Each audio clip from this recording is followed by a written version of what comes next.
The alarm bells rang across Nexus Prime Station, echoing through the metal corridors of the Galactic Military Academy.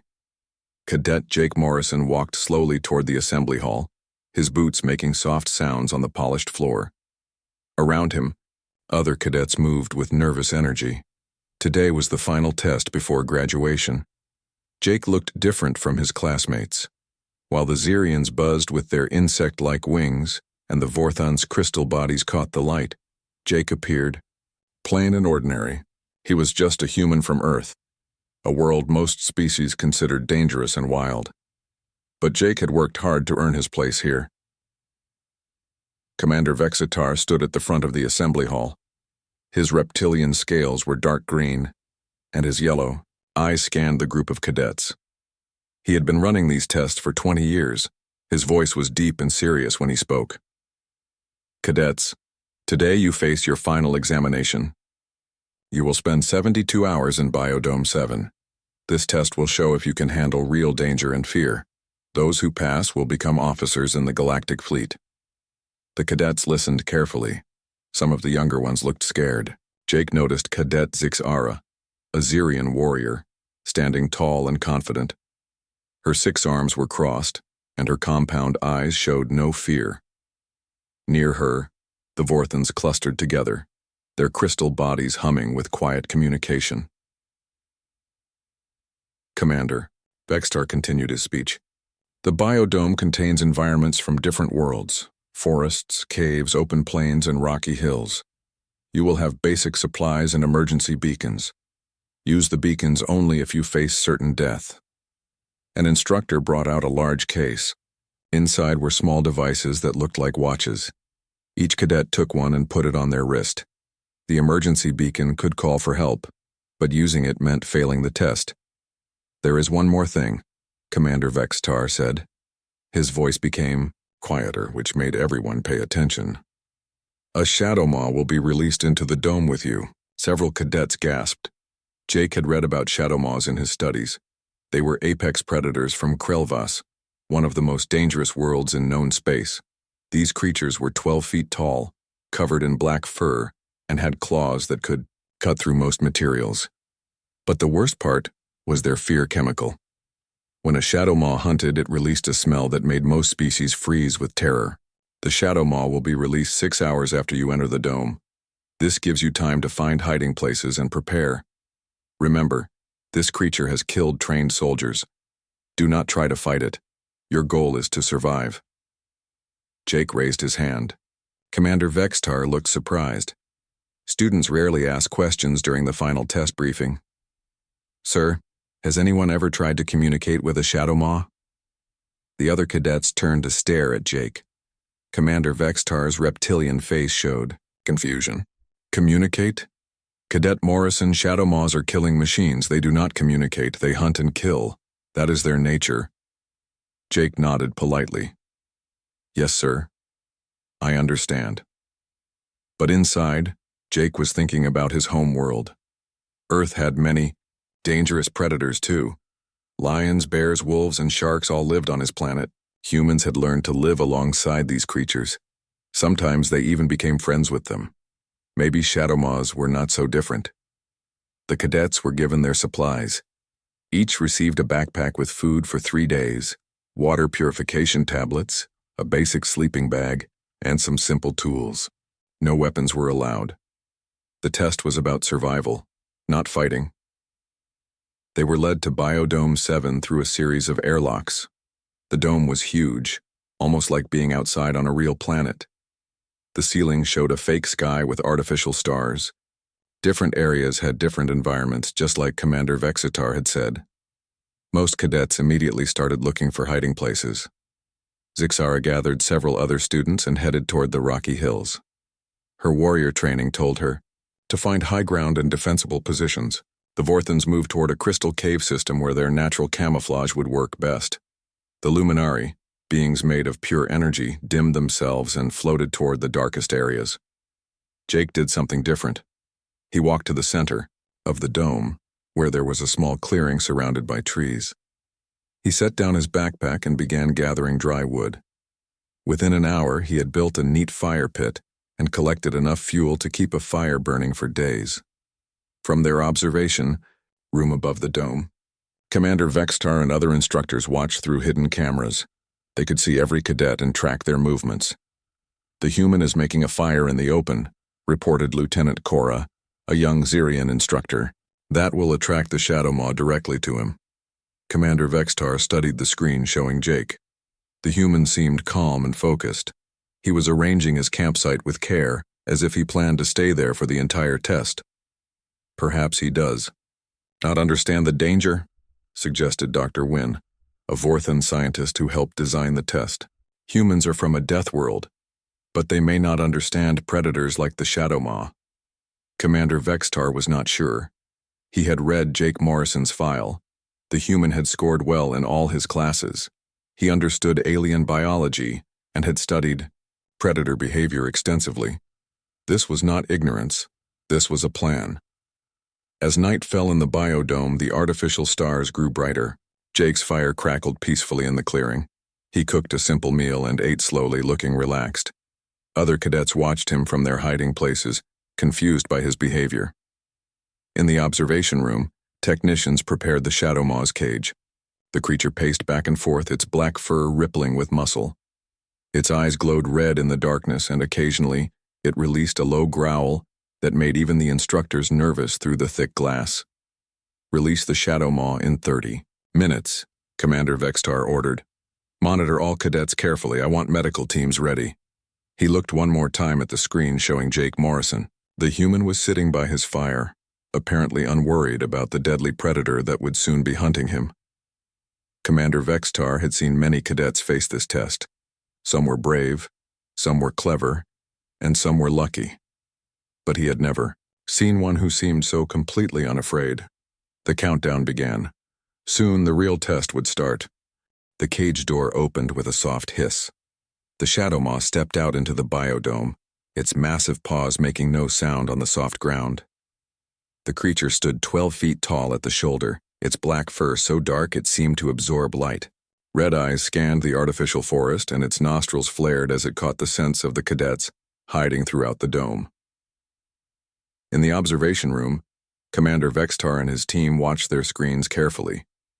Each cadet had a tracking device, so they could monitor heart rates and locations. Most of the readings showed elevated stress levels, which was normal when the Shadow Maw was released.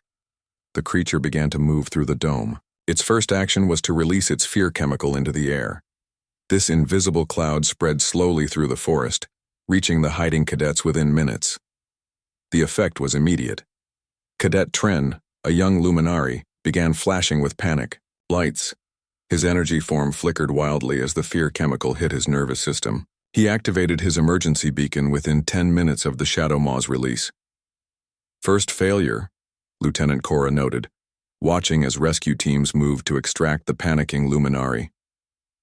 The fear response was too strong. 2 Vorthan cadets lasted, only slightly longer.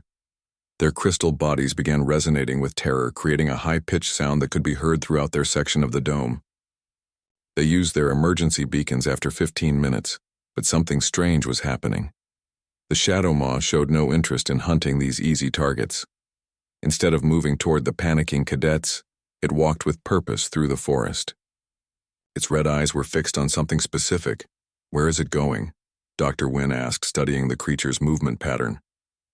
Commander Vextar checked the tracking displays. The Shadow Maw was heading directly toward the center of the dome, toward Jake Morrison's campfire. "The human," he said quietly. "It's going straight for the human." On the screens, they could see Jake sitting calmly by his fire. The flames cast dancing shadows on his face, but he looked peaceful. His heart rate monitor showed normal levels, not the elevated stress they expected when the fear chemical reached him. "Why is he not affected?" Lieutenant Cora asked. "All species respond to Shadow Maw fear chemicals." Dr. Wynn studied his readings. "The chemical sensors show high concentrations in that area. He should be terrified. But look at his vital signs. He is completely calm."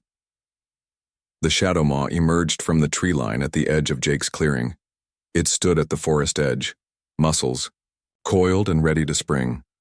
Its claws extended from massive paws, each one as long as a knife. The creature's red eyes locked onto the human sitting by the fire. Jake looked up from his meal. He made direct eye contact with the Shadow Maw. In the observation room, several instructors gasped. Direct eye contact was a challenge behavior. Predators, like the Shadow Maw, would attack immediately when challenged, but Jake did not look away. Instead, he spoke to the creature in a calm, quiet voice. "Hey there, buddy. You look tired." The Shadow Maw tilted its massive head to one side. Its ears, which had been flattened against its skull in hunting position, perked forward. The creature's stance shifted slightly, becoming less aggressive. Commander Vextar leaned forward in his chair. In 20 years of using Shadow Maws for testing, he had never seen behavior like this. The creature should have attacked by now. Jake continued talking to the Shadow Maw in the same calm voice. "I know this place is confusing, all these different smells and sounds. You're probably wondering what's going on." The great predator took a step closer to the fire, then another. Its claws retracted and its muscle tension decreased. The fear chemical it had been releasing began to fade. "Sir?" Lieutenant Cora said, her voice confused. "The Shadow Maw's threat display is decreasing. Its chemical output is dropping to normal levels." Jake slowly reached into his backpack and pulled out one of his military ration packets. He opened it carefully, making sure his movements were smooth and non-threatening. The smell of processed protein filled the air. "Are you hungry?" Jake asked the Shadow Maw. "This stuff isn't great, but it's better than nothing." He placed some of the food on a flat rock near the fire, then moved back to his original position. The Shadow Maw approached the offering cautiously. It sniffed the food, then looked at Jake again. The creature ate the rations slowly, never taking its eyes off the human. When it finished, it made a soft sound, almost like a purr but deeper. Jake smiled. "You're welcome."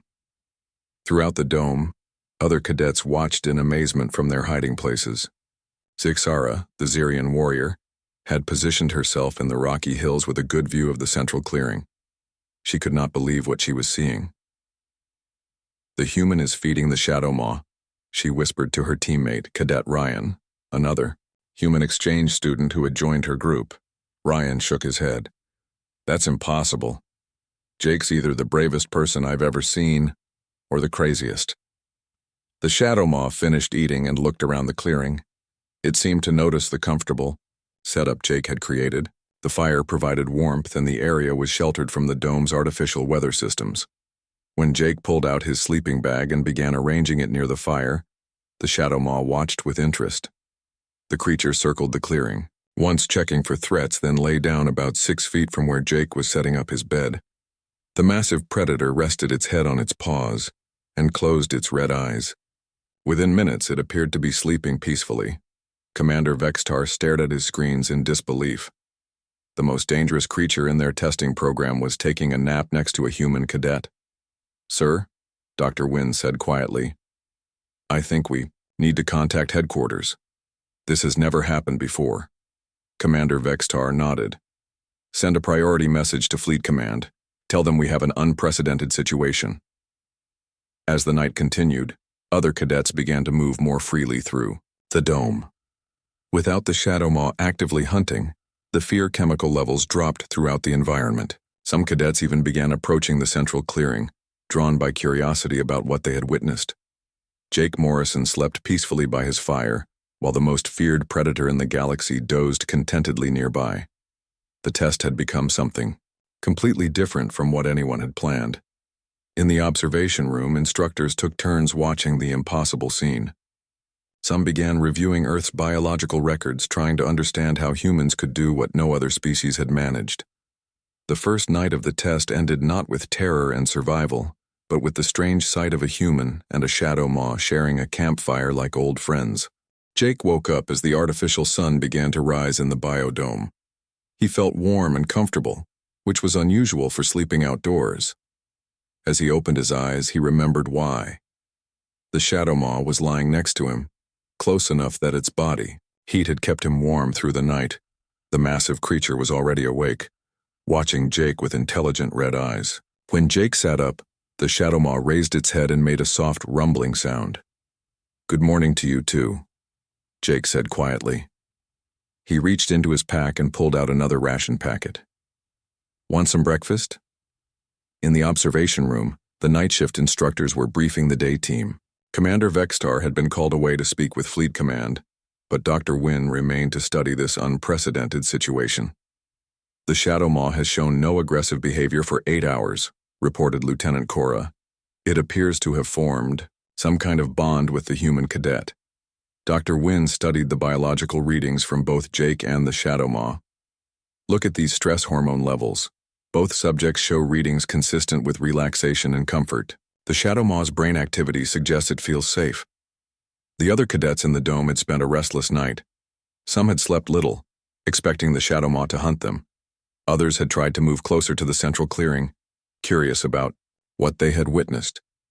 Cadet Zixara was the first to approach Jake's campsite in the morning. She moved carefully through the trees, her 6 arms ready to grab weapons or activate her emergency beacon. When she reached the edge of the clearing, she stopped in amazement. Jake was sitting by his fire cooking breakfast. The Shadow Maw lay nearby like a giant dog, occasionally lifting its head to smell the food. When it noticed Zixara at the tree line, the creature's ears perked up, but it made no threatening moves. Jake, Zixara called softly. Are you all right? Jake looked up and smiled. I'm fine. Come on over, just move slowly and keep your voice quiet. Zixara took a few careful steps into the clearing. The Shadow Maw watched her but remained calm.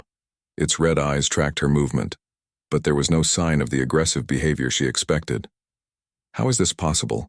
She asked, still keeping her distance from the massive predator. Jake shared his food with both Zixara and the Shadow Maw. As they ate, he explained his thinking. On Earth, we have lots of dangerous animals. Bears, wolves, big cats. But we learned something important about them over thousands of years. He gestured toward the Shadow Maw, which was carefully eating small pieces of ration from Jake's hand. Most predators aren't evil or mindlessly violent. They hunt because they need to eat.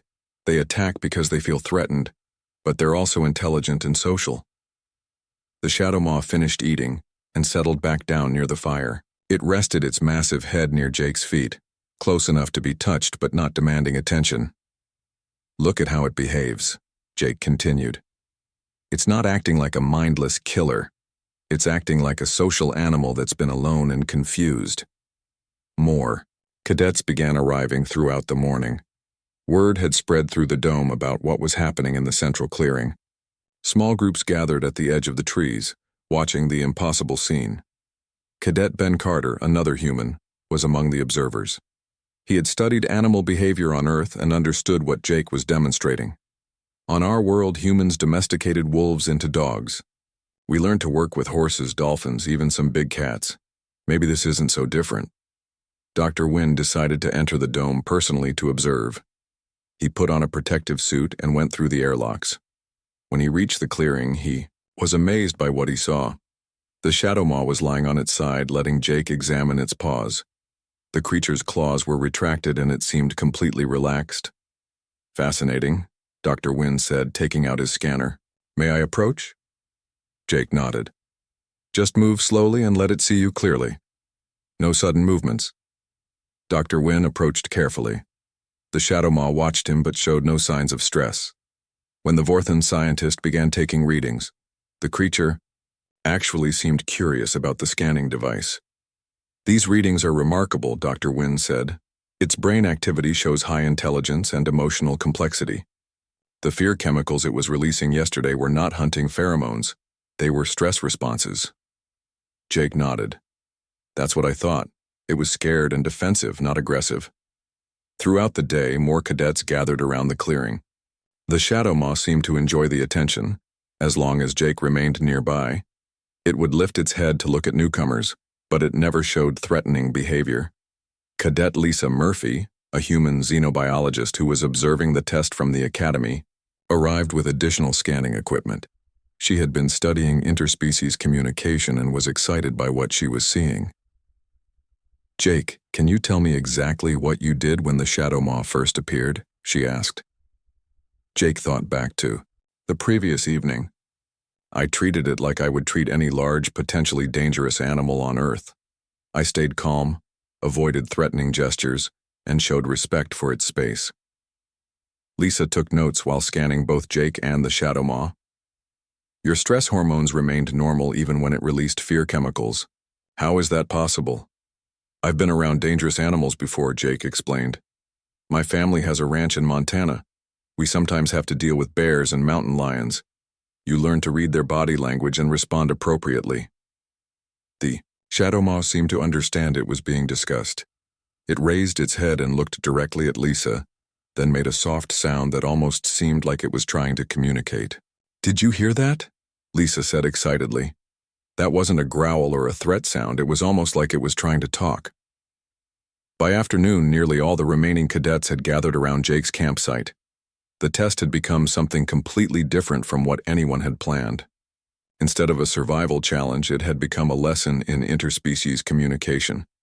Commander Vextar returned from his meeting with Fleet Command. When he saw the crowd of cadets sitting peacefully around the Shadow Maw, he could barely believe his eyes.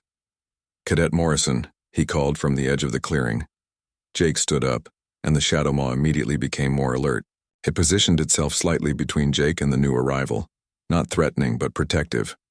Sir, Jake said respectfully. Commander Vextar approached slowly, following the protocol Jake had established. Fleet Command wants a full report on this situation. They've never heard of anything like this happening. Jake looked down at the Shadow Maw, which was watching the exchange carefully. Sir, I think we've been misunderstanding these creatures. They're not monsters. They're intelligent beings who respond to respect and kindness. The Shadow Maw made another soft sound, almost as if it agreed with Jake's words. For the first time in his career, Commander Vexitar wondered if everything they thought they knew about dangerous species might be wrong.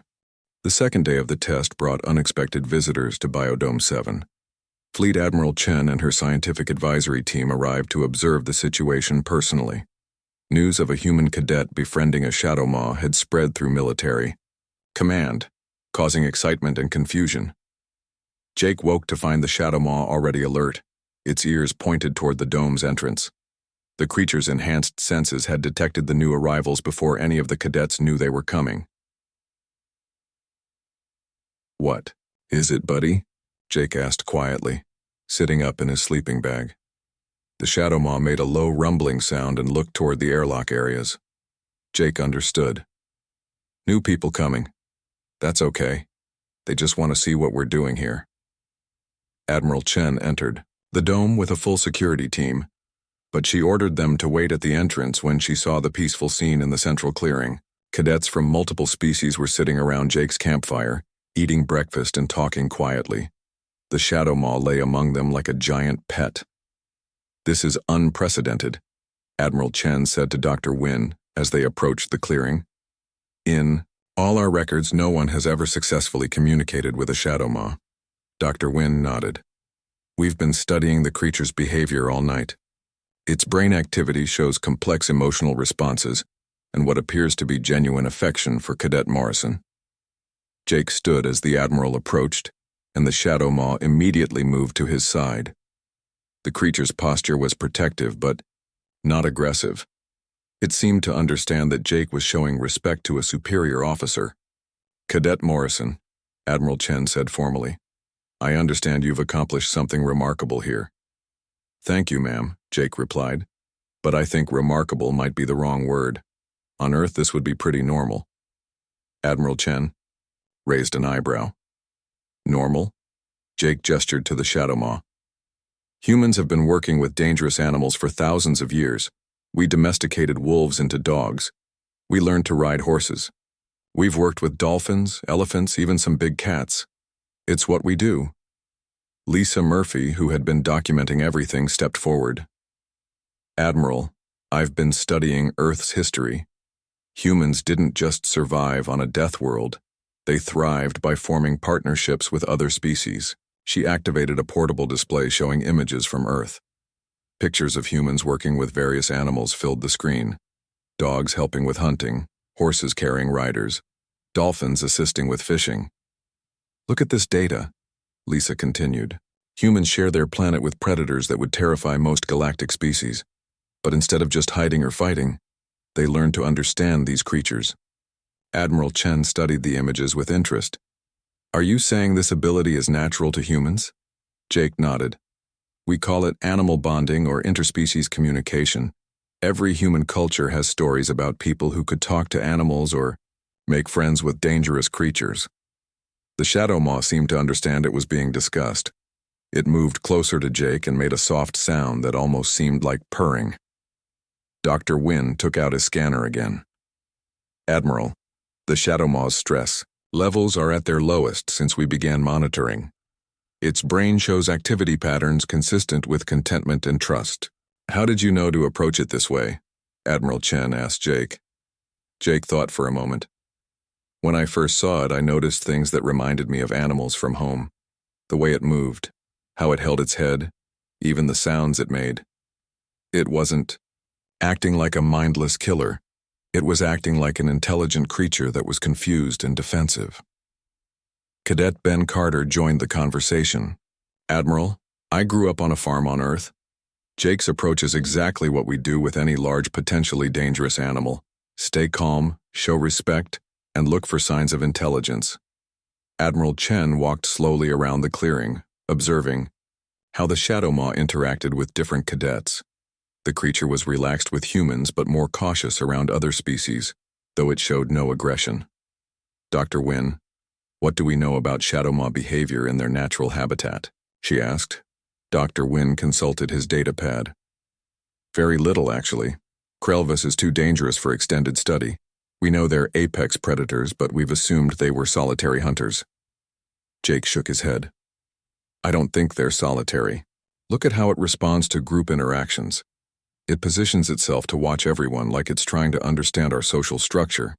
As if to prove Jake's point, the shadow maw moved to a spot where it could see all the cadets clearly.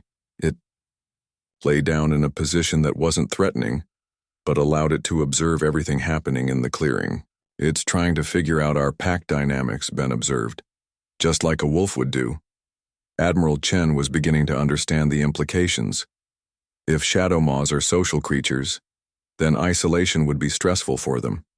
The fear chemicals it was releasing might have been distress signals, not hunting pheromones. Dr. Wynn nodded excitedly. That would explain everything. The creature wasn't trying to terrorize the cadets, it was trying to communicate its distress. Lisa Murphy had been taking readings throughout the conversation. Admiral, I'm detecting complex vocalizations from the shadow maw. They're too low for most species to hear, but humans can pick up some of the frequencies. Jake listened carefully.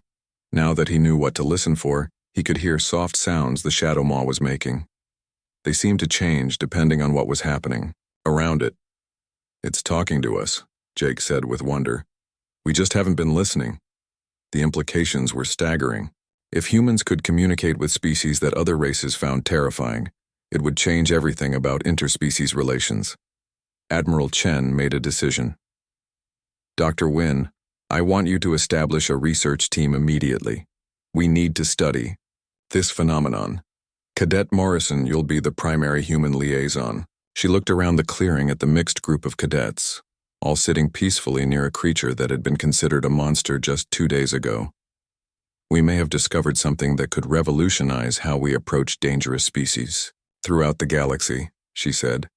If humans can form bonds with creatures like this, imagine what else might be possible. The shadow maw made another soft sound, and Jake smiled. I think it likes that idea.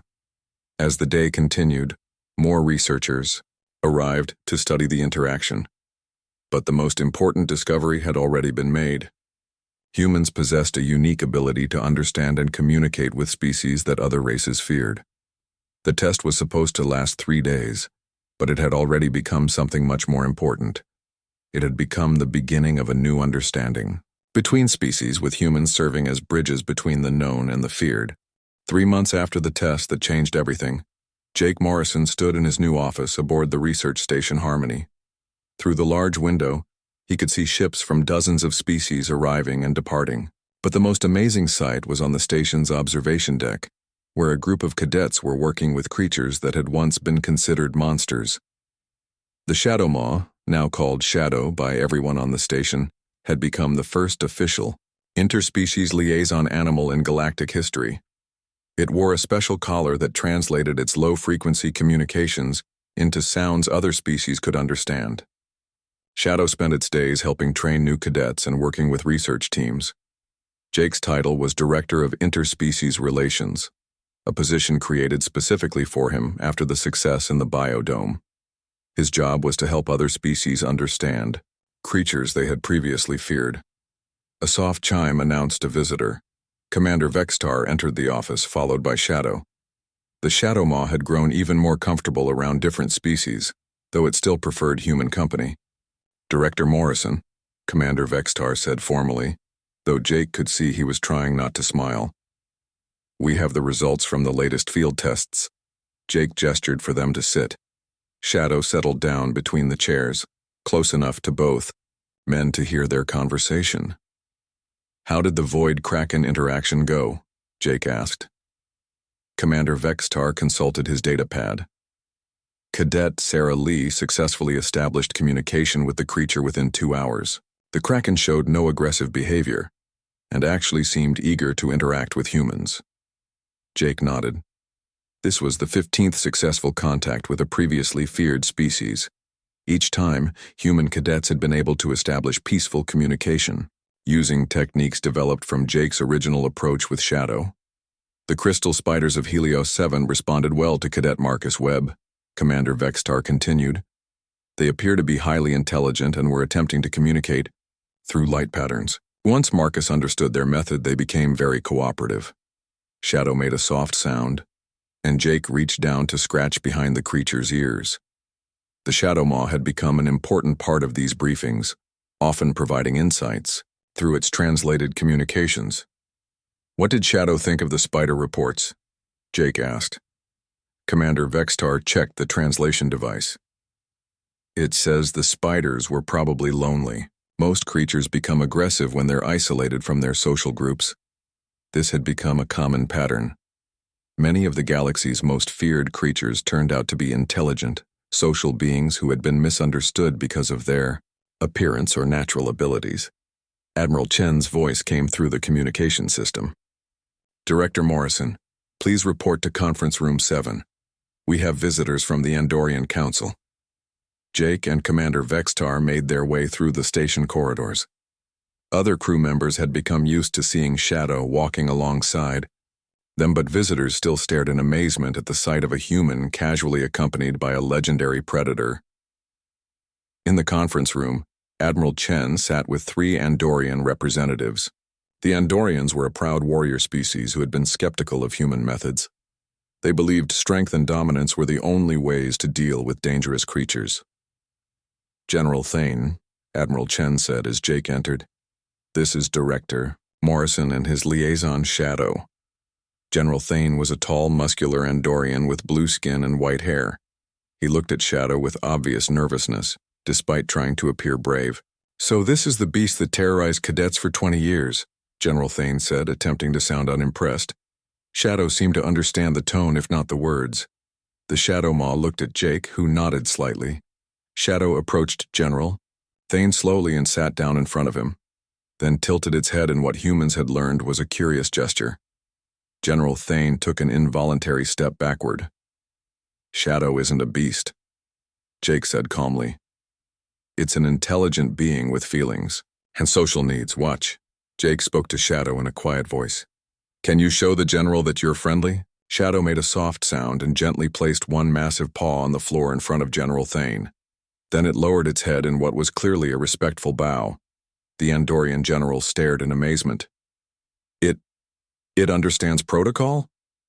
Shadow understands a lot more than that, Jake replied. It knows the difference between a greeting and a threat. It can recognize fear and responds with reassurance rather than aggression.